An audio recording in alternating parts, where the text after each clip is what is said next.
Hello students, अस्सलाम वालेकुम। उम्मीद है आप सब खैरियत से होंगे। हमने सेकेंड ईयर मैथमेटिक्स के लास्ट लेक्चर में एक्सरसाइज 2.2 के 11 क्वेश्चंस कंप्लीट कर लिए थे। आज हम करने के लिए जा रहे हैं क्वेश्चन नंबर 12। लेकिन उससे पहले आपको बता दूं कि अब तक हमने कौन कौन से कॉन्सेप्ट्स किए इस एक्सरसाइज के अंदर। पहला हमारा कॉन्सेप्ट क्या था? Internal division of a line and external division of a line. फिर हमने किया था मिड पॉइंट फार्मूला। फिर हमने उसके बाद किया था सेंट्रॉइड ऑफ अ ट्राइंगल, उसका फार्मूला था। उसके साथ साथ लेंथ ऑफ मीडियंस की डेफिनेशन और लेंथ ऑफ मीडियंस निकाली थी हमने कि कैसे निकलती है। तो आज हम क्वेश्चन नंबर 12 स्टार्ट कर रहे हैं। इस एक्सरसाइज का एक और कॉन्सेप्ट, उस कॉन्सेप्ट का नाम है इन सेंटर ऑफ अ ट्राइंगल। सबसे पहले हम देखते हैं कि what is the definition of incentre of a triangle. The incentre of a triangle is defined as the point where the internal angle bisector of the triangle cross each other। क्या होता है इन centre of a triangle? जहाँ पर वो point जहाँ पर triangle के angle bisectors एक दूसरे को क्रॉस करें। क्या मतलब है एंगल बाइसेक्टर का? देखिए, बाइसेक्ट का मतलब होता है आधा इधर और आधा उधर, यानी कि इक्वली डिवाइड। जब भी आपके सामने बाइसेक्ट का वर्ड आए तो उसका मतलब होता है इक्वली डिवाइड कर दें। अगर मैं आपसे कहूँ कि ये स्केल है, आप इस स्केल को बाइसेक्ट करें तो इसका मतलब ये होगा कि आप इस स्केल को दो इक्वल हिस्सों में डिवाइड कर दें, बीच में से ब्रेक कर दें। तो इन सेंटर क्या हुआ? एंगल बाइसेक्टर्स ट्राइंगल के जिस पॉइंट पे मीट करते हैं उसको हम कहते हैं इन सेंटर। देखिए, मैंने एक डायग्राम बनाई है। ये coordinates of vertices A B C हैं। यहाँ पर ए के कोऑर्डिनेट्स हैं x1 y1, बी के कोऑर्डिनेट्स हैं x2 y2, सी के कोऑर्डिनेट्स हैं x3 y3। अब एंगल बाइसेक्टर का मतलब क्या हुआ? मिसाल के तौर पर ये एंगल ए है, यहाँ से लेकर यहाँ तक। अब अगर आप बीच में से एक लाइन इस तरह डिवाइड करें कि वो इस एंगल को आधा इधर और आधा इधर कर दें। फॉर एग्जांपल, अगर ये 60 डिग्री था तो 30 डिग्री इधर चला जाएगा, 30 डिग्री इधर चला जाएगा, और ये लाइन कहलाएगी angle bisector of angle A. इसी तरह अगर आप ये सी है, वर्टेक्स सी है, अगर आप ये आपके पास एंगल सी है, अगर आप इसमें से भी बीच में से एक लाइन जो है वो गुजारें इस तरह के, ये इस एंगल को आधा इधर और आधा इधर कर दें। फॉर एग्जांपल, ये 80 डिग्री था और इस लाइन ने इसको क्या कर दिया? 40 इधर कर दिया, 40 इधर कर दिया, 40 उस साइड पे हो गया, 40 उस साइड पे हो गया। तो ये लाइन कहलाएगी एंगल बाइसेक्टर, यानी कि वो लाइन जिसने एंगल को आधा इधर और आधा इधर कर दिया। इसी तरह ये वर्टेक्स बी है। देखिए, इसका एंगल जो है वो एंगल बी है। फर्ज करें ये एंगल जो था वो 30 डिग्री था मिसाल के तौर पर, तो ये लाइन जो है ये क्या करेगी? इस एंगल को आधा इधर कर देगी, आधा इधर कर देगी और आधा इधर कर देगी, यानी कि 15 इस तरफ चला जाएगा, 15 इस तरफ चला जाएगा। तो ये देखिए, एक आपके पास एंगल बाइसेक्टर है जो ए से आया और यहाँ आन के टकरा गया। दूसरा एंगल बाइसेक्टर है बी से आया, यहाँ आन के टकरा गया। तीसरा बाइसेक्टर है सी से आया, यहाँ आन के टकरा गया। ये तीनों बाइसेक्टर किस पॉइंट पे मिल रहे हैं? इस पॉइंट पे मिल रहे हैं। ये है आपका वो पॉइंट जहां पर ये तीनों पॉइंट्स मिल रहे हैं। इस पॉइंट को हम कहते हैं इन सेंटर ऑफ अ ट्राइंगल। अगर मैं इसको यहाँ पर और अच्छी तरह लिख दूं कि इसके जो कोऑर्डिनेट्स हैं वो क्या होंगे? x y। ये पॉइंट जो है बीच वाला, जहां पर तीनों एंगल बाइसेक्टर आपस में मिल रहे हैं, इस पॉइंट को हम क्या बोलते हैं? इन सेंटर ऑफ अ ट्राइंगल। तो अब अगर मैं डेफिनेशन रीड करूंगा तो आपको बहुत अच्छी तरह समझ में आएगा। The incentre of a triangle is defined as the point where the internal angle bisectors of the triangle crosses each other. जहां पर तीनों बाइसेक्टर्स आपस में क्या कर रहे हो? क्रॉस कर रहे हो एक दूसरे को। तो ये जो पॉइंट कहलाता है ये कहलाता है इन सेंटर। एक और इंफॉर्मेशन, ये देखिए, ये जो पूरी साइड है ए सी, इसकी लेंथ को हम कह रहे हैं बी, यानी कि बी के जो सामने वाली साइड होती है वो स्मॉल बी होती है। ऐसा आपने फर्स्ट ईयर की ट्रिग्नोमेट्री में किया है।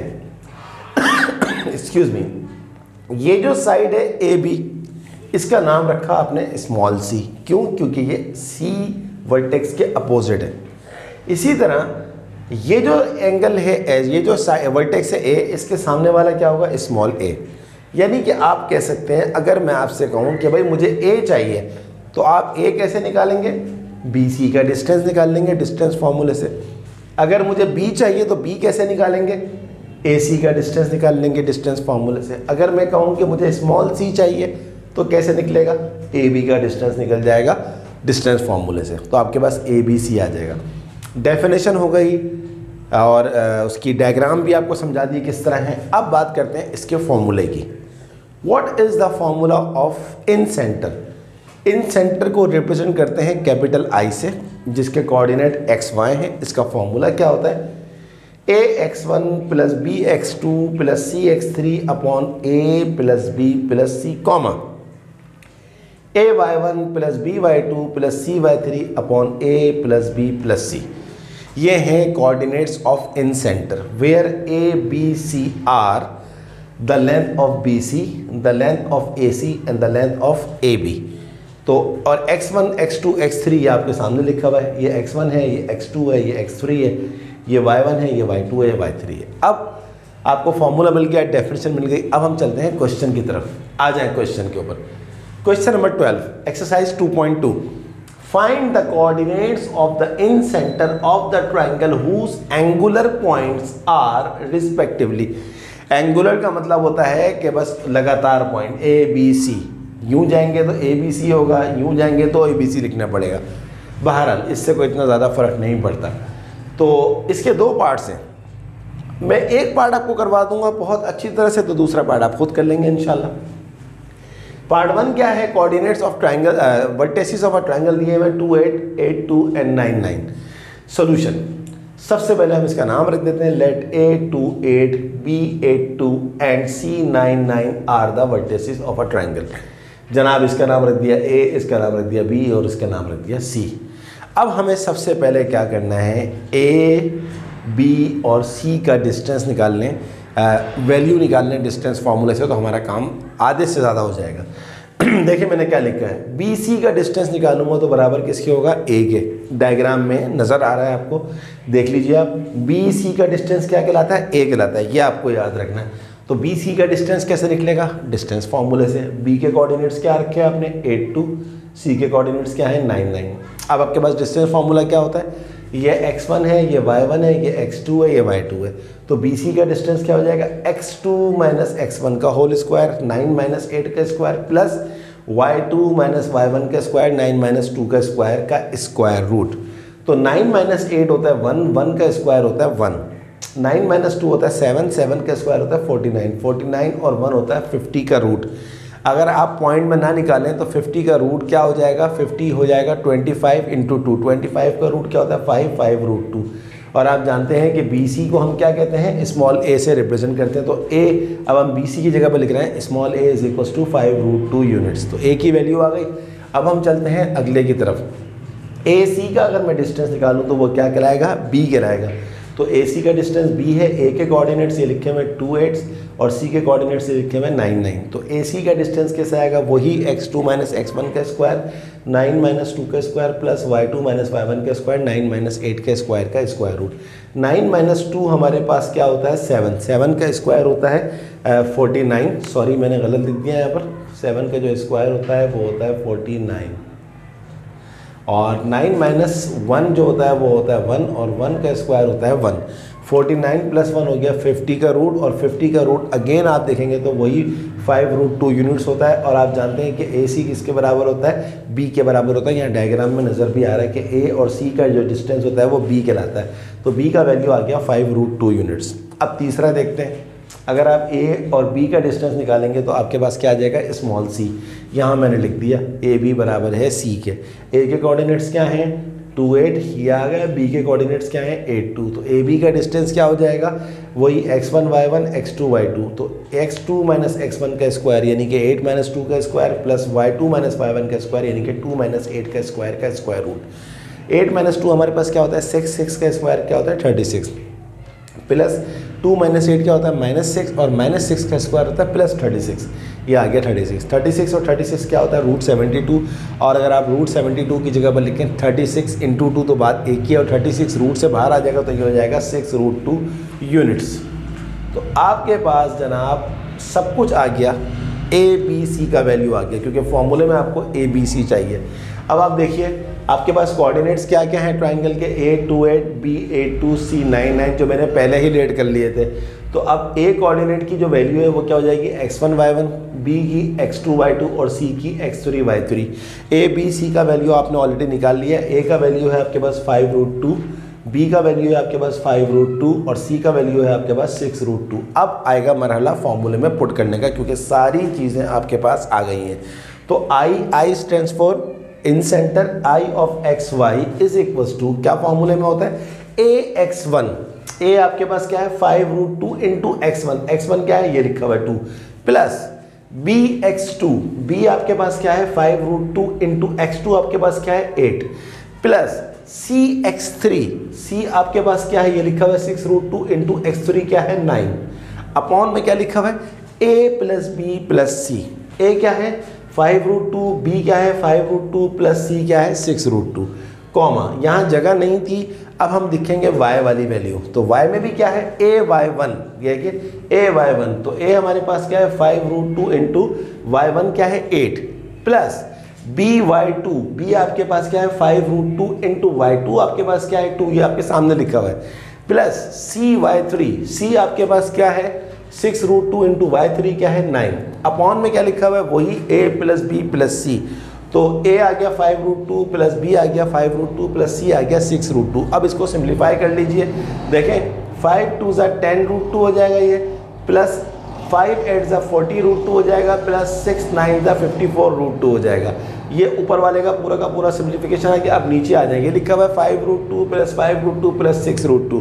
तो 5 और 5 कितना होता है 10, 10 और 6 होता है 16, तो इसका आंसर आ गया 16√2, कॉमा y वाले को भी सिंप्लीफाई करना पड़ेगा, 5 8 40√2 प्लस 5 2 10√2 प्लस 6 9 54√2, और इसको भी देखें 5√2 प्लस 5√2 प्लस 6√2 क्या हो जाएगा 5 और 5 10 और 6 16√2।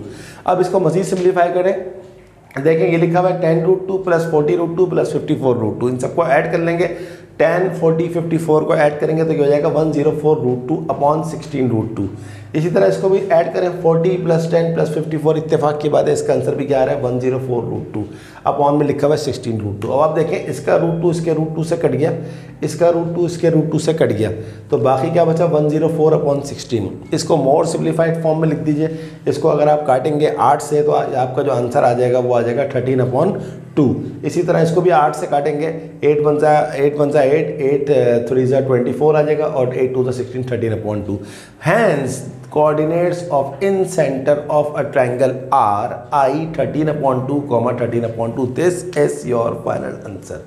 I hope you completely understand. अच्छा एक बात ध्यान में रख लीजिएगा, it is not necessary that the answer of in centre is always same. Like ये 13/2 सेम आ गया तो हो सकता है आप बोलें अगले पार्ट में भी सेम आएगा, नॉट नेसेसरी, इत्तेफाक की बात है सेम आ गया, वरना सेम आना ज़रूरी नहीं है, सेम आ भी सकता है और नहीं भी आ सकता है, लेकिन ये कोई फिक्स नहीं है कि इन सेंटर की वैल्यू हमेशा सेम आएगी। तो मुझे उम्मीद है कि आपको बहुत अच्छी तरह समझ में आया होगा, डेफिनेशन फिर डायग्राम फिर फॉर्मूला फिर आपने क्वेश्चन किया।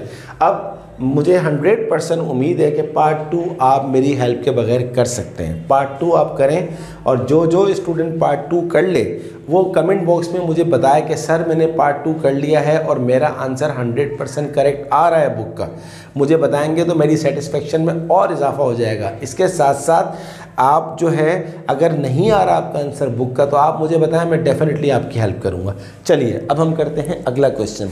इसके साथ ही सारे ही कॉन्सेप्ट्स हो चुके हैं एक्सरसाइज 2.2 के, क्वेश्चन सारे ख़त्म नहीं हुए, क्वेश्चन अभी काफ़ी सारे बाकी हैं, लेकिन अब कोई नया कॉन्सेप्ट नहीं आएगा, ये आखिरी कॉन्सेप्ट था इन सेंटर का, ये भी आज हमारा हो गया। चलिए इसको अब रब कर देते हैं और हम करते हैं क्वेश्चन नंबर 13। बहुत आसान सवाल था, थोड़ा सा लेंदी था, और ये एग्ज़ाम के क्वेश्चन से एग्ज़ाम में ये आते हैं, ऐसी बात नहीं है कि एग्ज़ाम के अंदर नहीं आएंगे, एग्ज़ाम के क्वेश्चन से एग्ज़ाम में आते हैं। तो आज का जो हमारा कॉन्सेप्ट था वो था इन सेंटर ऑफ अ ट्रायंगल। बाकी जो क्वेश्चंस अब आ रहे हैं वो तो वही कॉन्सेप्ट से बिलोंग करते हैं जो हम पीछे कर चुके हैं, न्यू कॉन्सेप्ट अब कोई नहीं है। चलिए देखते हैं क्वेश्चन नंबर 13 में हमसे क्या पूछा जा रहा है। क्वेश्चन नंबर 13 है find the ratio in which y axis divides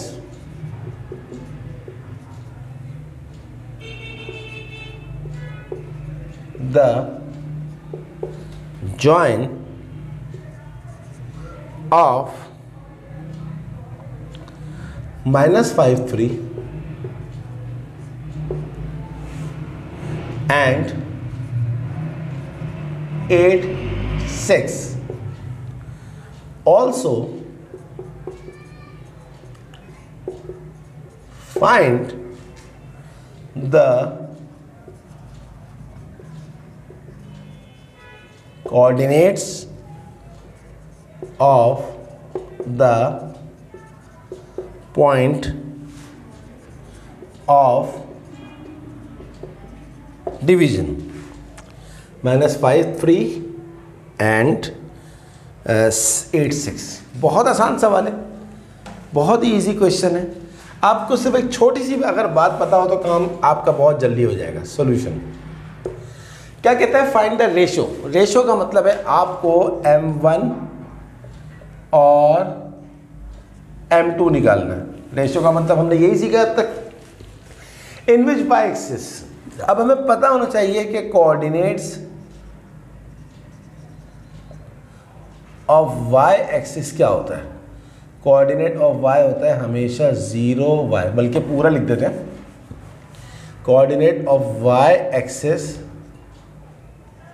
क्या होता है 0, y। क्यों? क्योंकि y एक्सिस के ऊपर x की वैल्यू 0 होती है और x एक्सिस के ऊपर y की वैल्यू 0 होती है। अब ये जो पॉइंट है 0 y, ये डिवाइड कर रहा है इसको।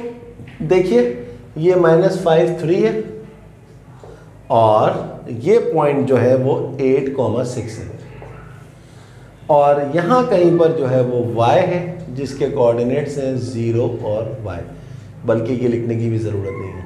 y एक्सिस पर ना आप बोलेंगे डबल y लिख दिया, ये आपके पास है। तो अब आपके पास डिवीजन के लिए कौन सा फार्मूला यूज़ करेंगे? डेफिनेटली इंटरनल डिवीजन यूज़ करेंगे, क्योंकि जब तक एक्सटर्नल डिवीजन का वर्ड ना हो तो क्वेश्चन को हम हमेशा इंटरनल डिवीजन से करते हैं। तो क्या फार्मूला है हमारे पास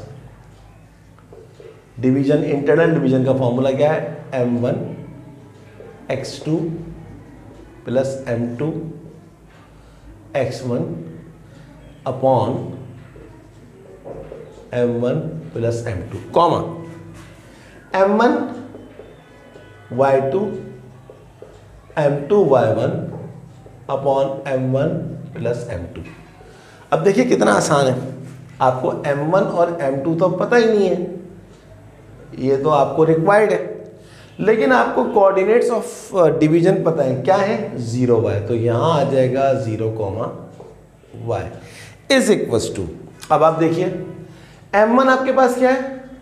m1 ही है, m1 तो पता नहीं है, ये x1 है, ये y1 है, ये x2 है, y2 है। तो x2 क्या हो जाएगा 8 प्लस m2 हमें नहीं पता है, x1 हमारे पास क्या हो जाएगा -5 अपॉन m1 प्लस m2, ये हमें नहीं पता, कॉमा। अब अगला चलाएं, अगला क्या होता है m1 y2। m1 अननोन है, नहीं पता है, और y2 क्या है 6 प्लस m2 y1। y1 हमारे पास क्या है 3 अपॉन m1 प्लस m2, ये आपके पास है। आप जानते हैं कि जब दो ऑर्डर पेयर सेम होते हैं तो मैंने आपको क्या सिखाया, पहली वैल्यू के बराबर, दूसरी वैल्यू के बराबर। तो 0 जो है ये बराबर आ जाएगा पहली वैल्यू के 8 इंटू m1, ये हो जाएगा 8m1 plus minus m2 into 5, ये हो जाएगा 5m2, और वो अपॉन में जो लिखा हुआ है उसको तो हम ऐसे ही लिखेंगे, कॉमा। पहली वैल्यू पहले के बराबर, दूसरी वैल्यू हमारे पास क्या है, y is equal to m1 into 6 m1, m2 into 3 m2 upon m1 plus m2। I hope you understand. देखिए ये m1 प्लस m2 यहाँ पर डिवाइड हो रहा है, उस साइड पे जाके 0 से मल्टीप्लाई हो जाएगा, और जब कोई चीज़ 0 से मल्टीप्लाई होती है तो आंसर 0 ही आता है। तो ये हो जाएगा 8m1 माइनस 5m2। ये माइनस 5m2 को आप उठा के इधर ले आइए तो ये आ जाएगा plus 5m2 is equal to 8m1। अब आप गौर से देखें, आप इस 8 को वहाँ ले जाएं तो ये हो जाएगा 5/8, और इस m2 को इधर ले जाएं तो ये हो जाएगा m2 डिवाइड हो जाएगा। हैंस आप इसको लिख सकते हैं कि m1 रेशो m2 कितना आ गया, 5/8।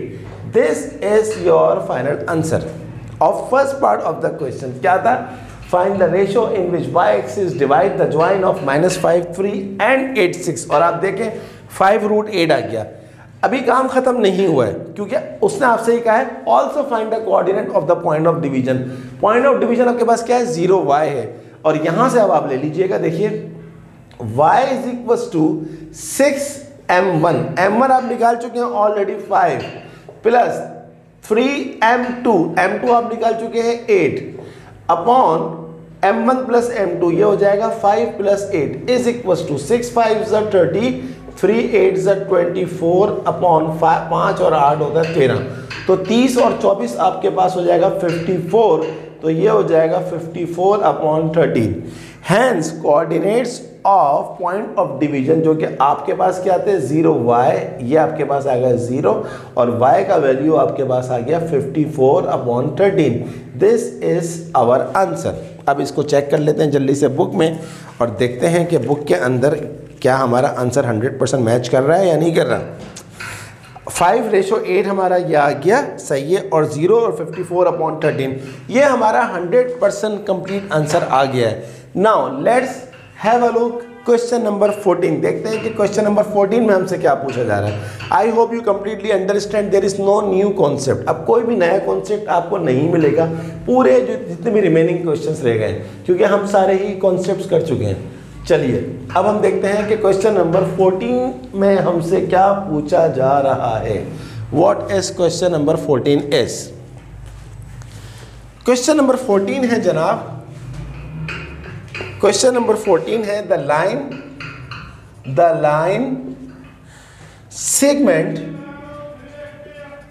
लाइन सेगमेंट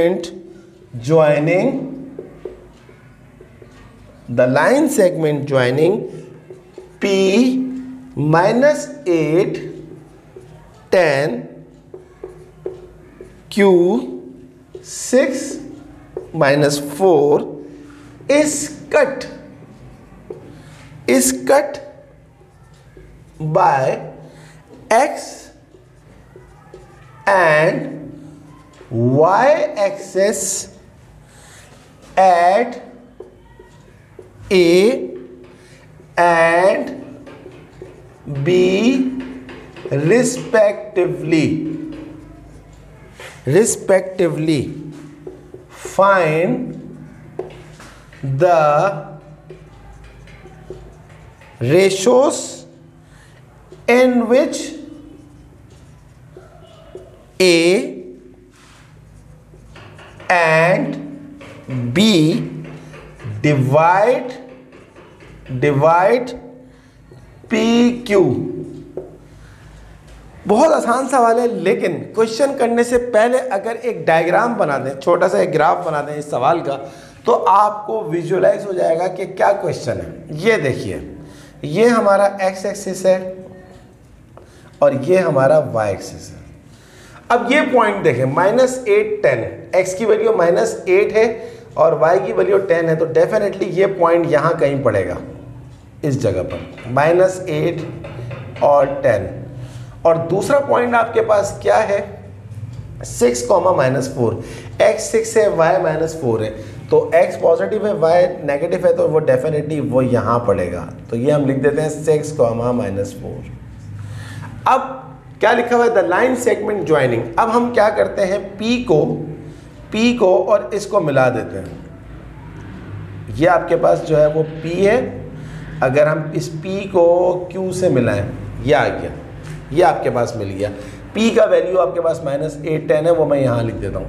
अब सवाल देखें, the line segment joining -8 10 and 6 -4 is cut x axis and y axis at A, sorry A गलती हो गई, P यहाँ आ रहा है, P x axis and y axis. तो P को ये कह रहा है x एक्सिस और Q को ये कह रहा है y एक्सिस। तो कोई बात नहीं, हम इसको यहाँ बना लेते हैं दोबारा, कोई मसला नहीं है, कोई टेंशन की बात नहीं है। -8 10 हमारे पास कहाँ पर है? अगर आप देखें वहीं पड़ेगा x axis and y axis is cut x axis and y axis at A and B। चलिए पहले एक काम करते हैं, इसको पहले हम बना लेते हैं यहाँ पर इस तरह, ये इसी तरह ही बनेगा। ये जो पॉइंट है जहाँ पर ये x एक्सिस को कट कर रहा है, इस पॉइंट को तो ये कह रहा है A, और जहाँ पर ये y एक्सिस को कट कर रहा है इस पॉइंट को ये कह रहा है B। P उसी जगह पर है जहाँ पर मैंने पहले बनाया था, तो बस थोड़ी सी कन्फ्यूजन हो जाती है बाज़ दफ़ा, सॉरी। और Q उसी जगह पर है जहाँ मैंने बनाया था 6, -4, ये है। अब क्या कहता है, find the ratio in which A and B divide PQ। बहुत आसान है। अब आपको A के कोऑर्डिनेट्स और B के कोऑर्डिनेट्स सबसे पहले पता होना चाहिए। तो आप जानते हैं कि कोऑर्डिनेट्स ऑफ A क्या है, x एक्सिस के ऊपर है, और आप जानते हैं कि x एक्सिस के कोऑर्डिनेट्स क्या होते हैं, x और 0 क्योंकि एक्सक्यूज मी, तो क्योंकि x की वैल्यू जो होती है वो x होती है और y की वैल्यू 0 होती है। अब हम बात करते हैं इसकी कोऑर्डिनेट्स ऑफ B, ये होते हैं 0 y, x की वैल्यू 0, y की वैल्यू y। अब हम 1 बाय 1 कर लेते हैं। सबसे पहले हम बात कर लेते हैं A की। A के कोऑर्डिनेट्स हमारे पास क्या है, x0 इज इक्वल्स टू, पहले हम इसको यहाँ से डिवाइड कर देते हैं, मतलब A की रिस्पेक्ट से डिवाइड करते हैं। तो हम इसको ले लेते हैं x1 y1, इसको ले लेते हैं x2 y2। अब हमारे को रेशो तो पता नहीं है, तो हम बोलेंगे m1 x2, x2 हमारे पास क्या है 6 प्लस m2 x1, x1 हमारे पास क्या है -8, यह आ गया, अपॉन m1 प्लस m2, ये आ गया m1 प्लस m2, कॉमा। अब आप ले लीजिए m1 y2, y2 आपके पास क्या है -4 प्लस m2 y1, m2 आपको पता नहीं है, और y1 आपके पास क्या है 10 है, ये आ गया 10 अपॉन m1 प्लस m2। ये आपके पास कंडीशन आ गई। अब आप बताइए देख के कि आपको m1 m2 कहाँ से मिलेगा, जब आप इसको इससे इक्वेट करेंगे जब मिलेगा, या इसको इससे इक्वेट करेंगे जब मिलेगा। डेफिनेटली इस वाले से मिलेगा, इससे आपको नहीं मिलेगा क्योंकि ये तो x के इक्वल हो जाएगा और x तो हमारे पास है नहीं। तो पहली वैल्यू पहले के बराबर, दूसरी वैल्यू दूसरे के बराबर, तो हम ले रहे हैं दूसरी वैल्यू 0 और दूसरी वैल्यू यहाँ क्या है 4 × m1 - 4 m1, m2 × 10 m2 upon ये आ गया जनाब m1 प्लस m2। ये m1 m2 यहाँ पर डिवाइड हो रहा है, वहाँ जाके जब 0 से मल्टीप्लाई होगा तो 0 आ जाएगा। देखा आपने फ़ायदा क्या हुआ दूसरा पॉइंट लेने का। और ये हो गया हमारे पास 4m1 प्लस 10 m2। इसको वहाँ ले जाइए, ये हो जाएगा 4m1 is equals to 10 m2। यहाँ से आपके पास आ जाएगा m1 upon m2 is equals to 10 upon 4, जो कि हो जाएगा 2 5 = 10, 2 2 = 4। तो ये आपके पास आ जाएगा m1 is to m2 is equals to 5:2। ये आपके पास आ गया जब a ने डिवाइड किया। हम पहले इसका आंसर चेक करते हैं कि क्या ये आ रहा है या नहीं आ रहा। 5:2 आ गया, यस, इसका मतलब है कि हमने बिल्कुल सही काम किया। अब आप देखें ना, अगर आप इसको लेते हैं x इज इक्वल्स टू, तो फिर आप m1 प्लस m2 को वहाँ ले जाके x से मल्टीप्लाई कर दें, आपका आंसर कभी भी नहीं आता। अब हम बात करते हैं b की। b ने डिवाइड किया तो b का फॉर्मूला लिखेंगे 0, y is equals to, again अब हम b का रेशो, b ने किस रेशो से डिवाइड किया उसको देख रहे हैं, तो वही आ जाएगा ये x1 y1, ये x2 y2। तो ये हो जाएगा जनाब m1 x2, x2 है 6 प्लस m2 x1 है -8, यह आ गया -8 अपॉन m1 प्लस m2। अब गौर से देखें, आगे मैं y का कोऑर्डिनेट नहीं लिख रहा क्योंकि y की वैल्यू मुझे नहीं निकालनी, मुझे सिर्फ रेशो निकालनी है। यहाँ पर भी मुझे ये लिखने की ज़रूरत नहीं थी पहला वाला, लेकिन सिर्फ आपको शो कर दिया कि पहले वाले से कोई फ़ायदा नहीं होगा। यहाँ पहले वाले से फ़ायदा नहीं हुआ, दूसरे वाले से फ़ायदा हुआ। यहाँ दूसरे वाले से कोई फ़ायदा नहीं है, तो पहले वाले से फ़ायदा है, तो दूसरा y वाला लिखने की ज़रूरत ही नहीं है। तो पहली वाली वैल्यू बराबर है इसके m1 × 6, ये हो जाएगा जनाब 6m1 और ये हो जाएगा -8m2 upon m1 plus m2। ये वहाँ जाके 0 से मल्टीप्लाई हो जाएगा, 0 हो जाएगा, तो ये हो जाएगा 6m1 माइनस 8m2। इसको वहाँ ले जाइए तो ये हो जाएगा 8m2 = 6m1। अब आप क्या करेंगे, 8/6 = m1 अपॉन m2। ये मैंने क्या किया, m2 को वहाँ ले गया, 6 को वहाँ ले गया, तो ये हो जाएगा 2 4 8 2 3 6। हैंस m1 = m2 बराबर है 4:3। This is the answer when b divide pq। इसका आंसर भी चेक कर लेते हैं, उसका तो आंसर हमने चेक कर लिया था, क्या है जनाब 2.2 का ये रहा, ये आ गया 4:3। Yes 100% correct. तो एक रेशो आपके पास ये आ गई, एक ये आ गई, यही तो उसने कहा था। मैं आपसे सॉरी करता हूँ कि मैं थोड़ा कंफ्यूज हो गया था एक्स एक्सिस और वाई एक्सिस के चक्कर में, उसकी ज़रूरत नहीं थी। वो पी और क्यू भले नहीं भी बनाते, ये ग्राफ ना भी बनाए तब भी कोई मसला नहीं है, लेकिन ग्राफ बना के थोड़ी सी सिचुएशन ज़्यादा क्लियर हो गई। तो जनाब ये थी हमारी आज की क्लास, जिसमें हमने क्वेश्चन नंबर 14 तक कर लिया है। Excuse me. अब हम रिमेनिंग क्वेश्चंस, कुछ और क्वेश्चंस करेंगे अगले लेक्चर में। उस वक्त से पहले आप इसकी खूब प्रैक्टिस कीजिए। इन सेंटर का जो पार्ट 2 रह गया वो भी करें, और कोई भी मसला हो मुझे ज़रूर बताइए। इसके साथ साथ काइंडली मेरे चैनल को ज़रूर सब्सक्राइब करें। मैं हर लेक्चर में कहता हूँ, सिर्फ और सिर्फ वजह यह है कि मेरी मोटिवेशन में इजाफा हो जाए। मेरी वीडियोज़ को लाइक करने के साथ साथ अपने तमाम दोस्तों को शेयर करें। तो अगली क्लास तक के लिए स्टूडेंट्स, अल्लाह हाफिज़।